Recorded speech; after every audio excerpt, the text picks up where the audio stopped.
Hello everyone, I'm Sakshi and welcome to Educati. We were discussing Sandeep Garg and our today's topic is gross investment, net investment and depreciation. So let's start. Firstly, we have to understand the meaning of investment. Gross और net हम बाद में समझेंगे, but what is investment or capital formation? Investment or capital formation refers to addition to the capital stock of an economy. Capital stock is basically it is the capital is the money invested by the business in the by the businessman in the business. जो businessman है उसने जो business में पैसा invest किया उसको हम capital कहते हैं. और कैपिटल फॉर्मेशन क्या होता है, जो पैसा उसने लगाया हुआ है उसमें और एडिशन अगर हम करते जाएं तो उसे हम इन्वेस्टमेंट या कैपिटल फॉर्मेशन कहेंगे. जैसे इन्होंने यहाँ पे डेफिनेशन दी है, इन्वेस्टमेंट और capital formation refers to addition to the existing जो आपकी कैपिटल है, addition to the capital stock of an economy.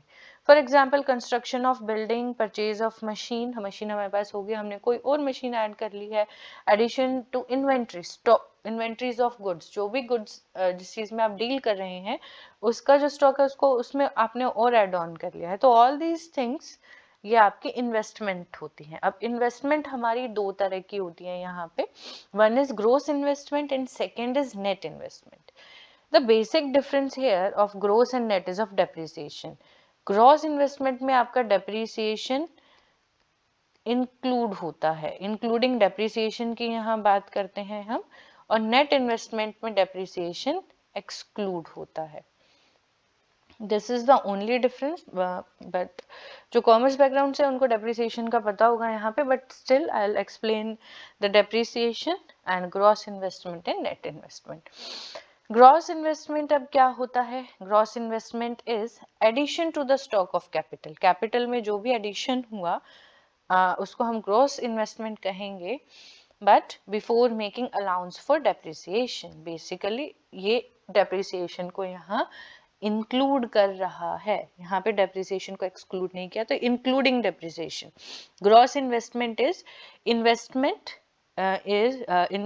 है ये आपकी बेसिकली कैपिटल, जो भी आपका स्टॉक ऑफ कैपिटल है उसमें जो भी आपने एडिशन किया है वो आपकी ग्रॉस इन्वेस्टमेंट होगी अलोंग विद द डेप्रिसिएशन.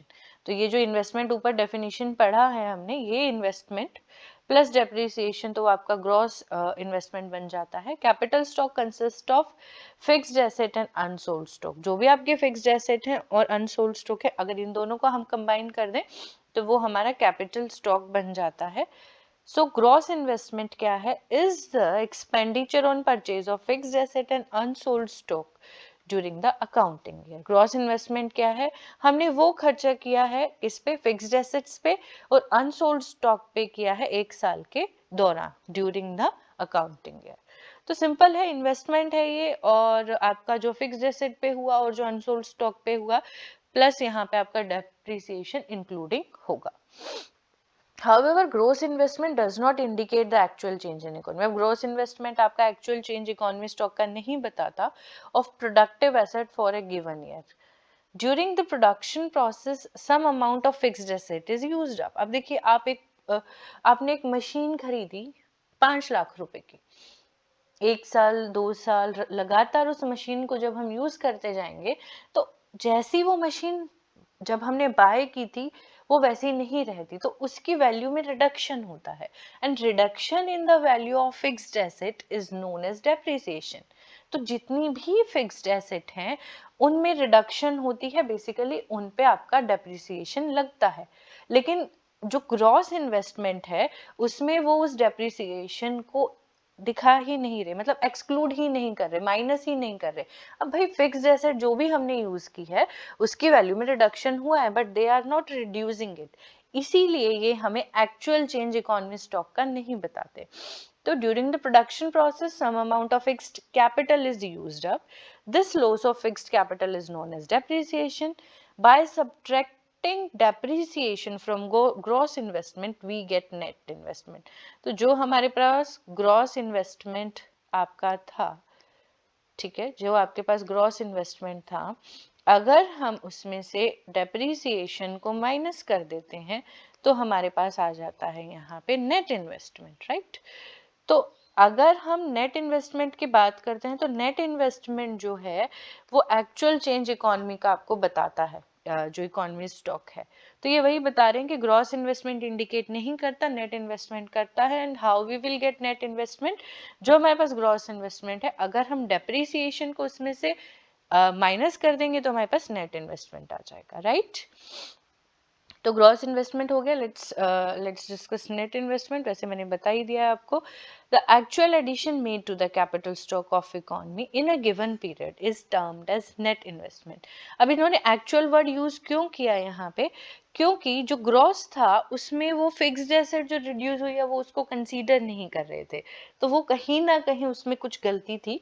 तो यहाँ पे जो एक्चुअली कैपिटल स्टॉक इकोनॉमी में ऐड हुआ है सिर्फ उसकी बात कर रहे हैं, उसको आप नेट इन्वेस्टमेंट कहेंगे। Net investment equals to gross investment minus depreciation. तो वही है कि अगर आपको नेट से ग्रॉस पे जाना है, आपको ग्रॉस इन्वेस्टमेंट आपके पास है, मैंने उल्टा बोला, और नेट इन्वेस्टमेंट चाहिए तो आप डेप्रिसिएशन माइनस कर देंगे।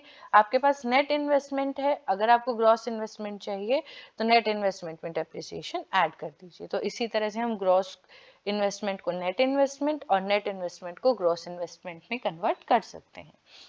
नाउ नेक्स्ट इज डेप्रिसिएशन, या फिर हम इसको एक और नाम कहते हैं कंजप्शन ऑफ फिक्स्ड कैपिटल, क्योंकि फिक्स्ड कैपिटल आपकी कंज्यूम हो रही है, रिड्यूस हो रही है, उसी चीज को हम डेप्रिसिएशन कहते हैं। Depreciation refers to a fall in the value of fixed asset due to normal wear and tear, रोजाना के यूज से, जो नॉर्मल उसकी यूजेज है उससे, पैसेज ऑफ टाइम, टाइम के साथ साथ भी आपकी जो एसेट है वो उसकी वैल्यू कम होती जाती है। एक्सपेक्टेड ऑब्सोलेंस, मतलब धीरे धीरे यूज होने की वजह से आउटडेट होने लग जाते हैं, न्यू टेक्नोलॉजी आ जाती है। ऑब्सोलेंस या आउटडेट अगर वर्ड आता है तो वो basically it is related with technology. जैसे टाइपराइटर से आपका कंप्यूटर्स आया, या आपके जो गाड़ी के आपके इंजन्स होते हैं वो वेरियस टाइप्स के होते हैं, तो वो आपके टाइम टू टाइम चेंज होते रहते हैं, तो वो ऑब्सोलीट हो जाते हैं। The concept of depreciation is very important to differentiate between gross value and net value. अगर depreciation नहीं होता तो हमें नहीं पता लगता कि gross value और net value को हम differentiate यहाँ पे नहीं कर पाते। तो gross is inclusive of depreciation, जब gross आता है तो depreciation include होता है, और net में depreciation आपका exclude होता है। तो gross value क्या होती है, net value plus depreciation, simple। Depreciation is also known as, देखो इसके नाम है करंट रिप्लेसमेंट कॉस्ट या फिर replacement cost of fixed asset, and third is capital consumption allowance. तो ये आपके न्यूमेरिकल्स आएंगे इस जब हम ये चैप्टर फिनिश होने वाला होगा, लास्ट जो आपका है उसमें न्यूमेरिकल्स ही है। तो उसमें आपका अगर ये तीनों में से कोई भी नाम आए तो यू शुड नो दैट कि ये डेप्रिसिएशन की बात कर रहे हैं। डेप्रिसिएशन एक तो हो गया consumption of fixed capital, second है current replacement cost, replacement of cost of fixed capital, and next is capital consumption allowance. इन सभी को आप डेप्रिसिएशन ही कहते हैं, डेप्रिसिएशन के दूसरे नाम है। Next is depreciation reserve fund और प्रोविजन फॉर डेप्रिसिएशन। देखिए क्या होता है, मैं एक एग्जांपल देती हूँ। सपोज करो एक मशीन है, उसकी वैल्यू 5 लाख रुपए है, और हमें पता है कि ये 5 लाख रुपए की जो मशीन हम लेके आए हैं ये 5 साल तक चलने वाली है, एक्सपेक्टेड लाइफ इसकी 5 ईयर है। तो अगर हम इसकी मशीन की 1 ईयर की वैल्यू देखें तो ये मतलब हर साल ये वैल्यू, जो मशीन की वैल्यू है, 1 लाख रुपए से कम हो जाएगी, यानी कि 1 लाख रुपए का इस पे डेप्रिसिएशन हर साल लग जाएगा। एक सिंपल सा बेसिक एग्जांपल ले रही हूँ मैं। तो अब मुझे ये बात पता है कि 5 साल के बाद ये जो मशीन है ये मेरी आउटडेट खराब हो जाएगी, कंप्लीटली डिस्कार्ड हो जाएगी। ओके, तो मैं यहाँ पे क्या करूँगी, 5 साल के बाद मुझे नई न्यू मशीन जो है उसकी रिक्वायरमेंट होगी। तो यहाँ पे क्या करते हैं, जो बिजनेस में होते हैं, जो बिजनेसमैन होते हैं, उसमें वो डेप्रिसिएशन चार्ज करना स्टार्ट करते हैं। उन्होंने देखा कि इसकी जो एक्सपेक्टेड लाइफ 5 साल है, तो हर साल वो क्या करेंगे, 1 लाख रुपए अलग से एक प्रोविजन बनाना स्टार्ट कर देंगे। एक प्रोविजन बनाना जिसमें वो 1 लाख रुपए फर्स्ट ईयर, फिर सेकेंड ईयर में 1 लाख रुपए डाल देंगे, थर्ड ईयर, फोर्थ ईयर, जैसे ही 5th ईयर आपका आएगा तो प्रोविजन ऑफ डेप्रिसिएशन में आपके 5 लाख रुपए अलग से होंगे। बेसिकली ये इसलिए किया जाता है कि हमें पता है कि ये एक कोई भी आपकी एसेट इतने साल तक चलनी है और हमें इसको रिप्लेस करना है। तो एट दैट टाइम जिस साल वो डिस्कार्ड होगी, उस टाइम पे हम अगर 5 लाख रुपए बिजनेस से निकालेंगे तो हम पे बहुत ज्यादा प्रेशर आएगा। तो उसके लिए क्या किया जाता है, रिजर्व फंड स्टार्ट कर दिए जाते हैं कि हर साल थोड़ा थोड़ा निकाले पैसा हम, ताकि in the end at the end of 5th year आपका क्या हो, यहाँ पे 5 लाख रुपए आपके हाथ में रेडी हो। तो ये होता है कि बिजनेस में प्रेशर को कम करने के लिए होता है बेसिकली। तो depreciation is also called consumption of fixed capital. It refers to that value of fixed capital which is consumed in the process of production. तो because of depreciation fixed asset need to be replaced from time to time। जो अभी वही बात कर रहे थे 5 साल का जो हमने एग्जांपल लिया कि हमें इसको 5 साल के बाद रिप्लेस करना है, या जो भी समय सीमा है उस मशीन की, उसके बाद हमें उसको बदलना होगा। Replacement of fixed asset requires fund. अब 5th ईयर पे एकदम से हम 5 लाख रुपए कहाँ से लाए? तो provision for the funds is made on annual basis. हर साल प्रोविजन बनाया जाता है और वो पैसा इकट्ठा किया जाता है ताकि जब वो मशीन हम रिप्लेस करें तो हमारे पास एक फंड हो। तो अब इधर इन्होंने एग्जांपल दिया to illustrate, if a machine is purchased for 10 lakh and its expected life span और lifetime of use is 10 year, तो then the annual provision for funds to replace the machine after 10 year is 1 lakh. 10 lakh को इन्होंने 10 से divide किया, तो ये क्या करेंगे, अब 1 लाख रुपए एक्यूमुलेट इकट्ठा करना स्टार्ट कर देंगे। The funds of 1 lakh so accumulated is called depreciation reserve fund। और फिर बाद में हमारे पास इसके लिए फंड्स अवेलेबल होंगे। तो I guess it's very simple. जो कॉमर्स बैकग्राउंड के बच्चे हैं उनका 11th में टॉपिक चैप्टर कम्प्लीटली आ चुका है, लेकिन जो आपके इकोनॉमिक्स कहीं दूसरे बैकग्राउंड से हैं तो ये इतना डिफिकल्ट नहीं है, बहुत सिंपल है, आपको समझ आ गया होगा। अब depreciation of asset is mainly due to 3 reason. 3 कारण होते हैं डेप्रिसिएशन के। First is normal wear and tear. अब किसी मशीन को आप हर रोज रोजाना यूज कर रहे हैं तो वो नॉर्मल वियर टियर की वजह से खराब होगी। Continuous use of fixed asset in production process decrease there productive capacity and value. First is normal wear and tier. Second आपका है पैसेज ऑफ टाइम। समय के साथ साथ भी फिक्स्ड एसेट की वैल्यू कम होती है। Value of fixed asset also decreases with the passage of time even if they are not being put to use in the business। तो natural factor like rain, winds, weather etc contribute to fall in their value। तो ये इस तरह के factors की वजह से भी आपकी मशीन की वैल्यू कम होती है या फिक्स्ड एसेट की वैल्यू कम होती है। Expected obsolescence. एक्सपेक्टेड ऑब्सोलेंस मतलब हमें पता है कि अगर कोई टेक्नोलॉजी से रिलेटेड कोई भी गुड्स और सर्विस हैं वो एक समय के बाद आउटडेट हो जाएंगी, 5 साल 10 साल के बाद टेक्नोलॉजी चेंज होती है, तो ये एक्सपेक्टेड आउटडेशन ऑफ प्रोडक्ट है। Value of fixed asset also decreases due to expected obsolescence, loss in the value due to change in technology और change in demand for goods and service. तो ये हमें पता होता है कि इतने टाइम के बाद डिमांड चेंज होगी, तो ये भी आपका एक तीसरा रीजन है। अब इसमें एक पॉइंट और आता है which is expected and unexpected obsolescence. Expected मतलब समय के साथ हमें पता होता है टेक्नोलॉजी में चेंज आएगा और demands of goods and services में चेंज आएगा, तो वो चीज आउटडेट हो जाएगी, तो उसे एक्सपेक्टेड कहते हैं। अभी हमने रीड किया एक्सपेक्टेड ऑब्सोलेंस अगर due to change in technology और change in demand for goods and services. As expected obsolescence is an expected loss, it is managed by making provision for depreciation reserve. तो हमें पता है ये expected है तो हम उसके लिए डेप्रिसिएशन रिजर्व फंड बना लेते हैं, प्रोविजंस बना लेते हैं।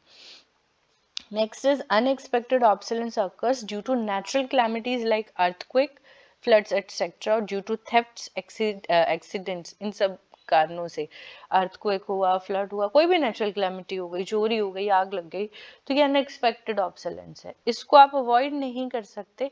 हाँ, बस इसमें एक चीज है कि आप इंश्योरेंस फिक्स्ड एसेट का यहाँ करा सकते हो। तो loss of fixed asset due to unexpected obsolescence उसको आप कैपिटल लॉस भी कहते हैं। तो अनएक्सपेक्टेड ऑब्सोलेंस का दूसरा नाम कैपिटल लॉस है। ये 1 मार्क का क्वेश्चन दे कैन आस्क, तो you should have complete knowledge about the topic. Next is depreciation versus capital loss. हम देखते हैं डेप्रिसिएशन और capital loss, last topic. Meaning simple है, it refers to fall in the value of fixed asset due to normal wear and tear, passage of time और expected obsolescence. Capital loss क्या होता है? It refers to loss in value of fixed asset due to unforeseen obsolescence, natural calamity, theft, accidents. इसको हम capital loss कहते हैं, unexpected obsolescence भी कहते हैं। प्रोविजन फॉर लॉस, इसके लिए प्रोविजन बनाया जाता है। Provision is made for replacement of asset as it is an expected loss. Provision is maintain to depreciation reserve fund, depreciation reserve fund बनाए जाते हैं और उसकी हेल्प से हम एसेट को रिप्लेस कर सकते हैं। No such provision is made in case of capital loss, इसमें कोई आपका प्रोविजन नहीं बनाया जा सकता, नहीं पता किसी को भी अर्थक्वेक आएगा या आग लगेगी या चोरी हो जाएगी या कोई और नेचुरल कैलामिटी होगी। However, insurance of fixed asset is done to minimize the loss. हाँ, हम एक चीज हो सकता है, जितनी भी आपकी महंगी मशीन्स हैं, एसेट्स हैं, फिक्स्ड एसेट्स हैं, हम उनको इंश्योर करवा सकते हैं ताकि हम लॉस को यहाँ मिनिमाइज कर सकें। Production process, it does not hamper the production process, it hampers the production process. अब एकदम से कुछ भी इस तरह की क्लैमिटी कुछ भी हो गया तो प्रोडक्शन आपकी रुक जाएगी ऑब्वियसली, और तब तक रुकी रहेगी जब तक वो रिप्लेस होकर नई नहीं आ जाएगी। यहाँ पे हम पहले से ही प्लानिंग करके चल रहे हैं, हमारे 5 साल के बाद हमारा इस तरह से मशीन आउटडेट होगी, हम टाइमली उसको फंड्स प्रिपेयर करेंगे उसके, और हम टाइमली न्यू मशीन एक्सचेंज कर लेंगे, न्यू एसेट एक्सचेंज कर लेंगे। तो I guess this was it, आपको ये टॉपिक क्लियर हुआ होगा। And if you have any doubt you can ask it in the comment section. Next topic हम लेटर ऑन करेंगे, आज के लिए इतना ही। Thanks for watching, have a nice day.